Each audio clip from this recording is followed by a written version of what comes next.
네, 오늘 우리 함께 나눌 시편 128편 순례 시편 9번째 시간입니다. 총 15편의 순례 시편이 제가 예상했던 것보다 너무 빨리 지나가고 있어서 좀 감사하기도 하고 또 올해 안에 다 끝낼 수도 있겠다라는 그런 생각도 들어서 여러 가지 생각들이 들면서 이제 말씀을 준비했습니다. 오늘 시편 128편은 지난번에 살펴보았던 127편과 마찬가지로 지혜 시편이라는 장르에 속합니다. 사실 이제 지혜 시편이란 말은 조금 어폐가 있는 표현이기는 합니다. 말 그대로 지혜는 사람들에게 어떤 삶의 경륜이라든지 여러 가지 것들을 깨닫는 것들을 이제 지혜라고 이야기하고, 또 시편은 성경 중에서 유일하게 하나님이 사람에게 주신 말씀이 아니라 사람이 하나님께 찬양 드리는 그런 내용들로만 구성되어 있는 게 또 시편이라서, 어떻게 보면 좀 사람 중심인 이 지혜와 또 하나님을 찬양하는 것이 중심인 이 시편이라는 것이 함께 붙여진다는 게 다소 어색할 수도 있는 표현이긴 하지만, 그 모든 것이 하나님이 우리에게 주시는, 또 우리에게 우리의 삶을 통해 고백하게 하시는 그런 하나님의 은혜로 주어진 어떤 지혜와 또 하나님을 찬양하는 것들이 어우러져 있는 시편이라고 해서 지혜 시편으로 우리가 이해할 수가 있습니다. 오늘 본문에서 특별히 우리가 주목할 수 있는 표현이 1절에 나오는 이제 1절 맨 마지막 부분에 나오는 복이 있도다라는 표현입니다. 이걸 히브리어로 하면 아슈레라고 하는 이 명사이기도 하고 동사로도 쓰이는 표현인데, 이 표현은 이제 지혜 시편에 종종 등장하는 그런 표현입니다. 우리가 너무나 잘 알고 있는 1편이나 시편 119편 같은 경우에는 대표적인 시편인데, 거기에서도 이제 동일하게 이 아슈레라는 단어, 이 표현이 나타납니다. 우리말 번역으로는 이제 맨 끝에 이렇게 표현되어 있지만, 히브리 번역으로 이제 보자면 이 부분이 제일 먼저 나옵니다. 그래서 이제 복이 있도다, 하나님을 경외하는 자들, 이런 식으로 이제 이해할 수 있습니다. 그래서 신명기 6장 4절 6절처럼 강조하는 부분에 있어서는 동사를 맨 앞에 보내는 그런 문법적인 용법들을 사용하는 그런 히브리어 용법을 봤을 때 이 복이 있다는 것이, 이 행복하다는 것이 굉장히 중요하다라는 것을 또 강조하고 있다는 것을 알 수가 있습니다. 아무튼 이 시편 128편 이 6절의 말씀을 통해서 오늘 우리에게 주신 하나님의 말씀, 하나님의 메시지를 살필 때 우리가 주목해야 될 또 중요한 의미를 가지고 있는 단어는 이제 복이라는 단어입니다. 먼저 이 시편 128편의 어떤 구조, 짜임새를 살펴본다면 학자들마다 약간 이견들이 있긴 있습니다. 중요하게 여기는 부분들을 따라서 조금씩 다르게 이제 구분을 하긴 하지만, 오늘 주시는 그 메시지를 중심으로 살펴보았을 때 오늘 저는 이제 우리 성도 여러분들과 1절과 4절을 한 묶음으로, 그 다음에 5절과 6절을 한 묶음으로 해서 이 크게 두 부분으로 나눠서 하나님의 말씀을 나눠보고자 합니다. 먼저 1절과 4절에서는 앞서 말씀드린 것처럼 복이라는 단어가 참 중요합니다. 그런데 그 단어가 이제 1절과 4절에 나타납니다. 복이 있도다라는 표현으로 1절과 4절에 나오는데, 우리말 번역으로는 이제 복이라는 같은 단어를 쓰지만 히브리어 단어로 봤을 때 1절은 앞서 말씀드린 아슈레라는 단어를 쓰고 4절은 또 다른 단어를 씁니다. 제가 이제 순례시편 말씀 나누면서 한번 언급한 적이 있는데, 또 다른 복이라는 단어를 쓰면서 이제 1절과 4절이 이 전반부의 틀로 해서 이렇게 가로막고 있는, 감싸고 있는 그런 구조를 가지고 있고, 2절과 3절은 이제 그 안에 담겨져 있는 어떤 구체적인 내용으로 이해할 수가 있습니다. 그리고 또 1절과 4절은 인칭으로 봤을 때에는 3인칭으로 되어 있고, 2절과 3절은 이제 2인칭으로 되어 있어서 이 순례시편, 이 시편 128편을 기록한 저자가 어떤 것들을 강조하고 있는지가 좀 구체적으로 분명하게 구조적으로 나타나고 있는 그런 시편이라고 볼 수 있겠습니다. 처음에 말씀드린 것처럼 이 복이 있도다, 이게 굉장히 중요한 부분인데, 우리말로 굳이 좀 편하게 번역을 하자면 이제 행복이라는 단어로 번역을 해도 큰 의미적으로 틀리지 않습니다. 오히려 더 적합한 그런 표현인데, 이 아슈레 행복이라는 이 단어, 그러니까 이 시편 128편 1절에서는 이 행복의 조건, 행복의 요건을 또 다른 어떤 것이 아니라 하나님을 경외하는 것, 하나님의 길을 걷는 것이 행복한 사람의 행복을 누릴 수 있는 가장 기본적인 요건이라고 분명히 이렇게 이야기를 하고 있습니다. 성도 여러분께서는 언제 행복함을 느끼십니까? 오늘 하루 아니면 뭐 최근의 시간들을 돌이켜 봤을 때 언제 내가 행복했는지 한번 떠올려 보셨으면 좋겠습니다. 왜 많은 사람들이 행복하기를 원하고 행복을 추구합니다. 특별히 요즘 시대에는 행복을 추구하는 것이 가장 중요한 어떤 삶의 과업으로 여겨지기도 해서 행복을 추구하는 것이 뭐 다른 어떤 것들보다 가장 중요하다라고 여기고 생각하는 사람들이 많이 있고, 특히 이제 젊은 세대들은 많이 그렇게들 합니다. 그래서 이제 뭐 많은 돈을 버는 것보다도 워라밸을 중요하게 여긴다든지 뭐 여러 가지 자신이 원하고 추구하는 바들을 위해서 그 이전에는 또 너무나 당연시했던 것들이 이제 별로 중요하게 여기지 않는 것처럼 이야기하는 경우들도 많이 있는 것 같습니다. 성도 여러분께서는 언제 가장 행복했는지 한번 떠올려 보셨으면 좋겠습니다. 나를 행복하게 만드는 일들, 아니면 나를 행복하게 만드는 그런 순간은 언제인지 한번 떠올려 보시면서 오늘 말씀을 함께 나눴으면 좋겠습니다. 세상에서 말하는 행복은 여러 가지 경우에 봤을 때, 일반적으로 봤을 때 어떤 것을 소유하거나 어떤 성취를 하거나 아니면 어떤 바람들, 나의 소원들이 이루어졌을 때, 내가 목표했던 것들, 목적했던 것들이 이루어졌을 때 그 사람은 이제 행복을 느낀다라고 이렇게 생각을 하고, 또 그것을 위해서 실제로도 많이들 노력하고 애쓰는 것을 볼 수가 있습니다. 하지만 곰곰이 우리의 삶 속에서도 그런 순간들, 그런 시간들이 있기 때문에 그런 기억들을 되돌아본다면 행복하기는 하지만 그 행복의 어떤 기간이, 순간이 너무나 짧다라는 것을 느끼게 됩니다.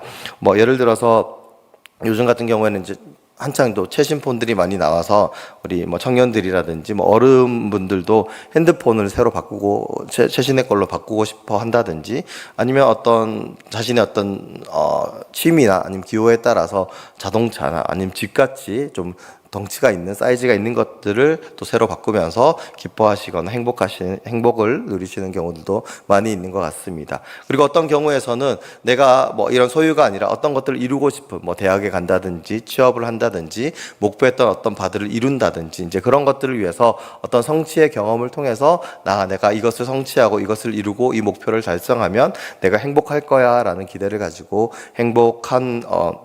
행복의 순간들을 맛보는 경우들도 많이 있습니다.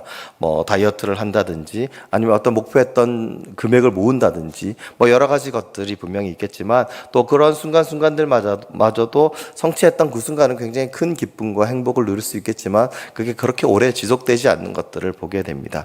우리의 삶 속에서 사람들이 흔히 말하고 사람들이 이야기하고 또 추구하고 원하는 행복의 순간들은 생각보다는 그렇게 길지 않다는 것들을 우리는 우리의 삶을 통해서, 우리의 주변을 통해서 발견하게 됩니다. 성경에서 말하는 행복은 그런 것들과 다르다는 것을 우리는 오늘 본문을 통해서 발견할 수 있습니다. 앞서 말씀드린 것처럼 1절을 통해서 분명하게 이 시편 128편의 기자가 이야기하는 것은, 이 시인이 이야기하는 것은 정말 하나님이 주시는 그 행복의 가장 기본적인 조건, 또 필요한 조건은 바로 여호와를 경외하는 것이고 그의 길을 걷는 것이라고 이야기를 합니다. 이건 다시 말하면 어떤 것을 소유했거나 어떤 것을 성취했거나 어떤 것들을 이루어서 얻는 행복이 아니라 우리의 일상 가운데서 하나님과 동행하며 하나님을 경외하며 하나님을 믿는 믿음의 삶 가운데서 우리가 충분히 행복을 누릴 수 있다라고 그렇게 이야기를 하고 있습니다. 그래서 성경에서 말하는 행복은 어떻게 보면 우리가 일상에서 누리고 있는 것들, 너무나 당연하게 여기고 있는 것들이 어떻게 보면 하나님이 우리에게 주시는 행복의 참된 요건들이라고, 참된 모습들이라고 이야기할 수 있을 것입니다. 그래서 우리가 너무나 당연하게 생각하지만 실제로 이제 그것이 사라졌을 때 너무나 큰 상실감이나 너무나 큰 무력감에 빠진다든지 아니면 고통이나 슬픔이나 아픔을 느끼는 경우들이 종종 있습니다. 최근에 좀 많이 이제 유행을 해서 많은 분들이 봤던 이제 드라마 중에 이제 폭삭 속았수다라는 드라마가 있습니다. 그걸 이제 저는 최근에 뭐 좀 시간이 늦게 돼서 이제 최근에 끝까지 다 보게 됐는데, 그 드라마를 보면서 참 많이 든 생각이 가족에 대한 생각을 참 많이 하게 됐습니다. 그래서 어떤 분들은 한창 이제 그 드라마가 또 주목받고 많은 사람들이 봤을 때는 그 드라마를 보고 울었다는 사람들도 많이 있고, 뭐 우리 엄마가 생각나고 우리 아빠가 생각나고 하고 이런 이야기들도 참 많이 들렸었던 걸로 기억합니다. 이제 그때는 보지 못하고 최근에 봤었는데 왜 그때 그분들이 그런 말을 했는지 참 마음에 와닿는 장면들, 그런 대사들, 그런 모습들이 참 많아서 여러 가지 생각들이 많이 드는 경험이긴 했습니다. 나도 저런 아빠가 될 수 있을까 뭐 이런 생각도 해보고 또 저런 가족이 있으면 저렇게 사랑하는 사람이 있으면 좋겠다라는 생각들도 많이 들었고 참 가족이 중요하구나. 가족이 가까이 있어서 늘 우리가 좀 함부로 대하긴 하지만 정말 가족만큼 나를 이해해주고 나와 함께해주는 정말 너무나 소중한 존재는 참 세상에 드물구나라는 생각들도 참 많이 했습니다. 우리가 하나님을 믿고 믿음의 삶 가운데서 누리는 행복은 우리가 마치 가족을 대하는 것과 가족들과 함께 보내고 가족을 대하는 것과 같은 우리의 일상 가운데서 누리는 참된 행복인 것들을 볼 수 있습니다. 또 그런 것들을 반영해 주듯이 오늘 본문의 2절과 3절을 보면 너무나 당연하지만 하나님이 우리에게 주시는 행복의 모습들이 나오고 있습니다. 첫 번째로는 이제 우리가 수고한 대로 어떤 그 결실을 거두는 것이고 또 결실한 포도나무와 같은 아내가 있는 것 아니면 그 식탁에 둘러앉아 있는 어린 감람나무와 같은 우리의 자녀들 그러니까 가족과 가정들 우리가 일상에서 누리는 어떤 수고로움에 대한 대가들 그런 것들이 어떻게 보면 너무나 당연한 것이기 때문에 이것 때문에 행복하다고라고 생각이 들 수 있는 요즘 현대를 사는 많은 사람들이 추구하고 바라는 것과는 어떻게 보면 너무나 결이 다른 것이긴 하지만 하나님이 우리에게 주시길 원하시고 우리가 진정 누리기를 바라시는 그런 일상의 행복은 바로 이런 것들 우리가 너무나 당연하게 여기고 우리가 가장 가까이 있어서 오히려 그 존재의 소중함을 모르는 가족이라든지 친구라든지 그런 사람들을 통해서 우리에게 주시는 행복이라고 성경은 이야기하고 있습니다. 그리고 실제로 그런 그 당연한 것들이 우리의 곁에 사라진다거나 우리의 어떤 상실된다거나 또 그 당연하지 않은 상황이 되었을 때에는 그 많은 후회들과 그 당연함으로 말미암아 너무 가벼이 대했다는 것들 또 그런 것들에 대한 가치나 의미들을 알지 못했던 자신의 모습을 놓고 많이 후회하기도 하고 속상해하기도 하고 눈물 흘리기도 하는 모습들이 우리들의 모습이 아닌가 생각해 봅니다. 그래서 성경에서 이야기하는 행복은 우리의 가장 가까이에 있는 그런 생활 가운데 일상 가운데 우리가 이미 누리고 있는 것이지만 그 참된 가치와 의미를 깨달음으로써 또 그것을 통해서 하나님이 우리에게 주신 귀한 선물이라는 것을 발견했을 때 우리는 참 그것으로 인해서 행복을 누릴 수 있다라고 성경은 이야기하고 있습니다. 그래서 이어지는 4절에 있는 말씀을 보면 이 4절의 말씀을 통해서 이 행복 하나님을 경외하고 주님의 길을 걷는 사람들이 누리는 그 행복 가운데 하나님이 정말 주시는 그 복이 있다라고 다시금 얘기를 합니다. 4절에 나오는 복은 앞서 말씀드린 아쉬레와 다른 단어를 씁니다. 바라크라는 단어를 쓰는데 이거는 이제 우리 흔히 말하는 이제 축복과 그 의미가 다 있습니다. 그래서 오늘 본문에서 이제 동사로 사용되고 있는데 복받다라고 이렇게 해석할 수 있습니다. 그러니까 하나님 여호와를 경외하고 하나님의 길을 주님의 길을 걷는 자들이 누리는 그 행복을 누리는 일상 가운데서 행복을 누리는 그 사람들은 하나님이 그 행복 중에 복인 이 바라크를 주시는데 그 복을 받게 되는데 그 복에 대한 의미들이 무엇인지를 4절을 통해서 또 이어진 5절과 6절을 통해서 우리에게 알려주고 있습니다.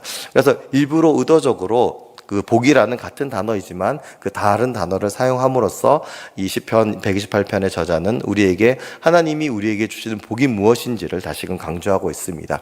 이 복받다라고 하는 이 동사의 어원적인 의미를 살펴보면 이게 이제 하나님과 사람과의 관계 가운데에서 쌍방에서 더 발견할 수 있습니다. 먼저 이제 사람의 입장에서 하나님의 입장에서 사람을 봤을 때 하나님을 경외하고 또 하나님의 길을 걷는 사람, 그래서 행복한 삶을 살아가는 사람이 하나님 앞에서 하나님이 주시는 하나님 입장에서 보았을 때 받는 복은 다른 것이 아닌 인정하다라는 것입니다. 이 어원적인 의미는 이제 무릎을 꿇다라는 의미가 있는데 하나님 앞에 무릎을 꿇는 그 사람을 하나님께서 인정하신다라는 것입니다. 정말 하나님이 그 사람의 믿음을 보시고 그 사람의 일상 가운데 하나님이 주신 그 행복, 세상 사람들이 어떻게 보면 욕심이나 또 바람이나 또 어떤 필요에 의해서 추구하는 것이 아니라 정말 하나님을 경외하고 하나님의 길을 걷는 사람에게 하나님이 누리길 원하시는 하나님이 하나님이 받아 누리길 원하시는 그런 복을 받아서 행복한 삶을 살아가고 있는 그들이 받기를 원하시는 하나님이 주시는 복은 하나님 앞에 무릎 꿇는 그들을 인정하신다는 것입니다.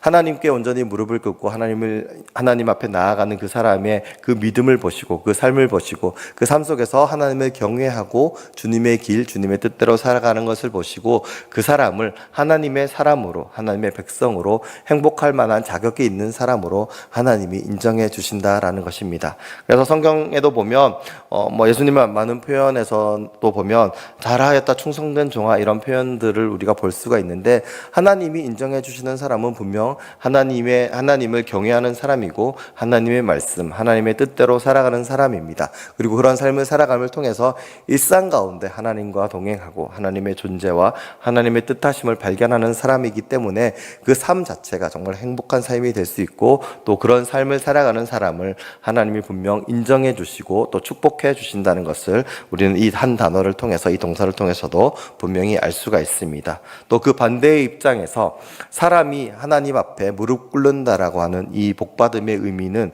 하나님을 예배하고 하나님을 송축할 수 있다라는 의미입니다.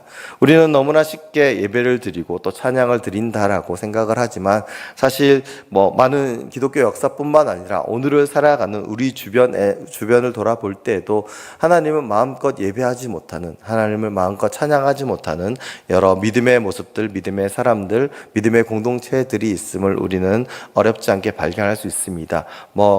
조금 멀게는 북한에 있는 또 지하교회에서 신앙생활을 하는 분들처럼 또 믿음의 핍박을 받는 분들도 있겠지만 우리가 살아가고 있는 이 땅 가운데서도 하나님을 예배하길 원하지만 예배에 처소가 없어서 예배드리지 못하는 분들도 있고 또 예배드릴 수 없는 상황 때문에 예배를 드리지 못하는 또 찬양을 드리지 못하는 그런 분들도 있습니다. 그것은 각자마다 상황과 형편들이 다르겠지만 몸이 아픈 사람이 있을 수도 있고 도저히 교회를 나갈 수 없는 그런 어떤 상황과 처지에 있는 사람이 있을 수도 있습니다. 정말 하나님을 믿고 하나님을 예배하기를 원하지만 여러 가지 재정적인 부분들이라든지 환경적인 부분들, 그래서 많은 믿음의 사람들이 모였지만 함께 예배드릴 처소가 없어서 드리지 못해서 하나님께 그 처소를 허락해 달라라고 구하는 사람들도 있습니다. 정말 많은 은혜가 사라져가는 이 시대 가운데서도 여전히 하나님을 찾고 또 하나님을 경외하고 하나님을 만나기 원하는, 하나님 앞에 무릎 꿇기 원하는 많은 사람들이 하나님께 예배하고 하나님을 찬양하길 원하지만 그럴 수 없는 상황과 형편 가운데서 더 갈급함으로, 더 애절함으로 하나님의 도우심을 구하고 하나님을 예배하기를 원하고 하나님을 송축하길 원하는 사람들이 있다라고 하는 것입니다.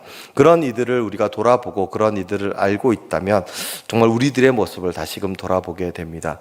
우리는 정말 우리가 드리는 이 예배, 우리가 드리는 이 찬양을 기꺼움으로 감사함으로 드리고 있는지 우리의 모습을 돌아보게 됩니다.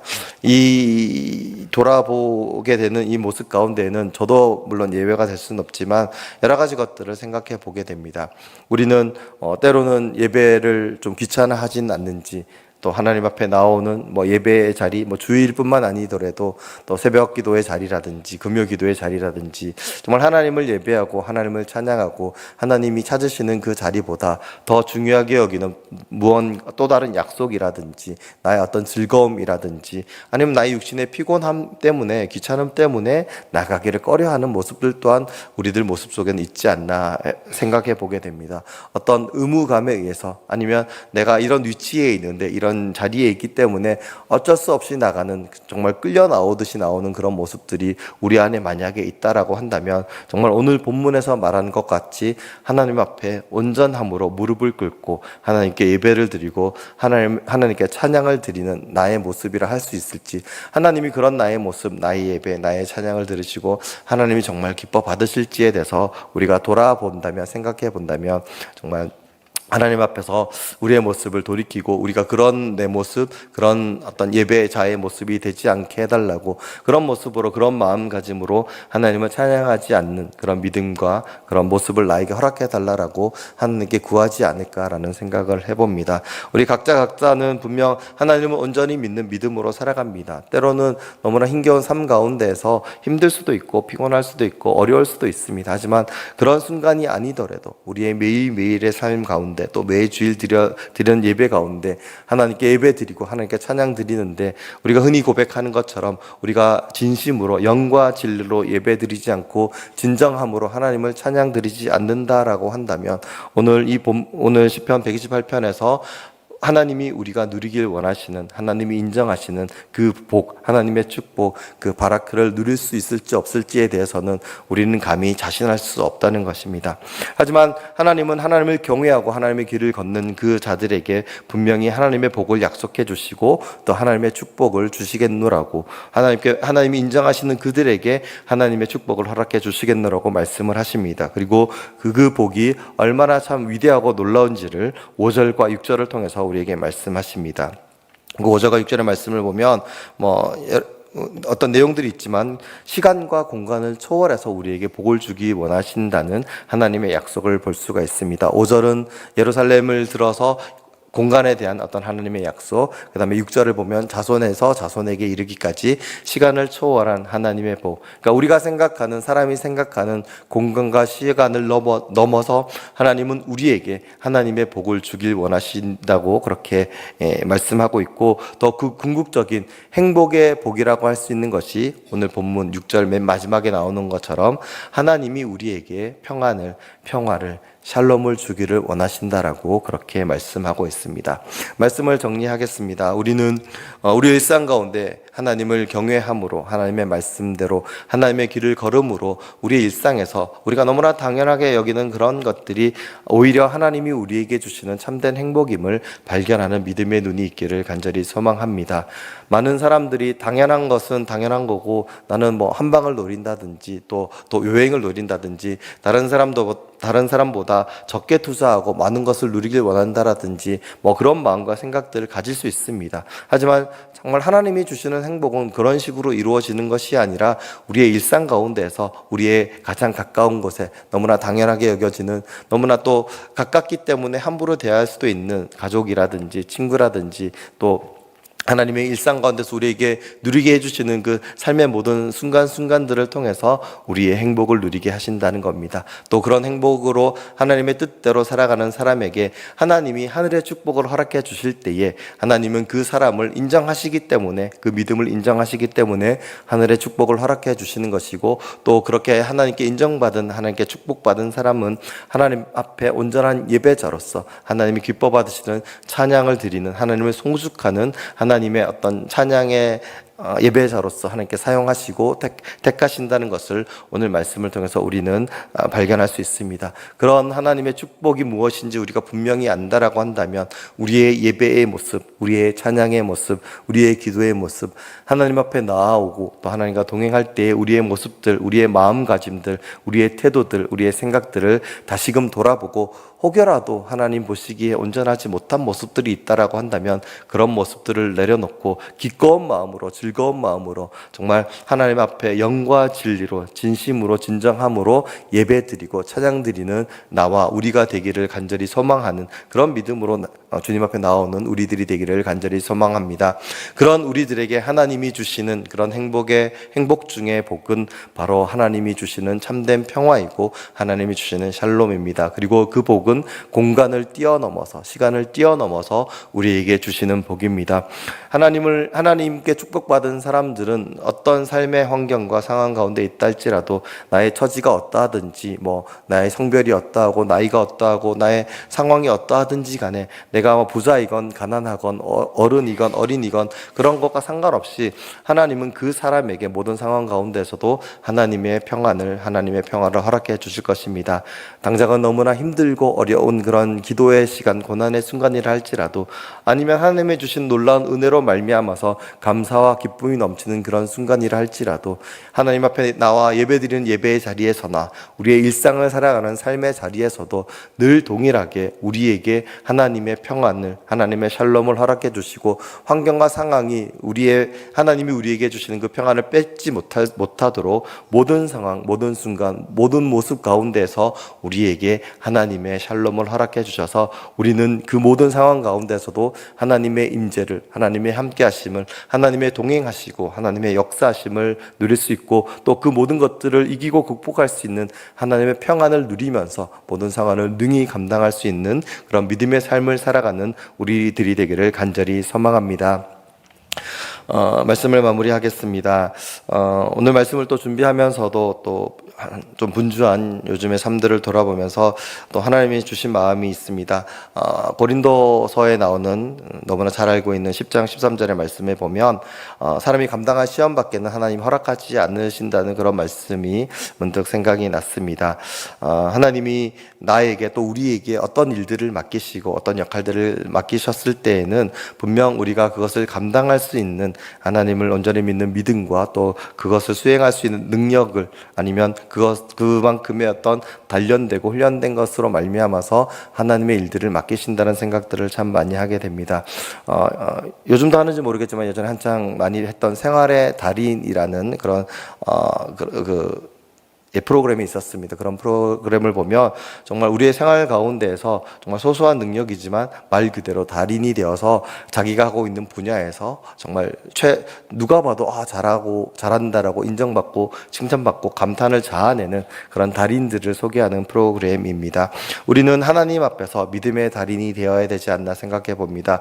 우리가 매일매일의 삶 속에서 하나님을 경외하고 주님의 길을 걸어갈 때, 그래서 하나님이 우리에게 주시는 그 행복을 누리는 그 일상들을 살아가면서 하늘의 축복으로 우리에게 허락하시는 것들로 인하여서 하나님 앞에 예배 드리는 또 믿음의 삶을 살아가는 그 믿음의 자녀로서 하나님의 백성으로서 우리는 믿음의 달인이 되어서 우리에게 맡겨진 그 자리에 대해 불평하거나 원망하거나 하소연하는 것이 아니라 오히려 그것으로 인하여서 하나님이 나를 어떻게 인도하셨고 어떻게 이끌어 가셨고 또 이것을 통해서 얼마나 더 큰 축복과 은혜를 주시기 원하셔서 나에게 이런 일들을 맡기실까라는 생각들, 지금 당장 눈앞에 있는 여러 가지 어려움들이나 버거움들이 있다 할지라도 그럼에도 불구하고 그것으로 말미암아 오히려 하나님께 쓰임받고 하나님께 영광 돌리고 하나님이 주시는 축복을 누릴 수 있는 그런 믿음들, 믿음의 달인들이 되는 우리들이 되기를 간절히 소망합니다.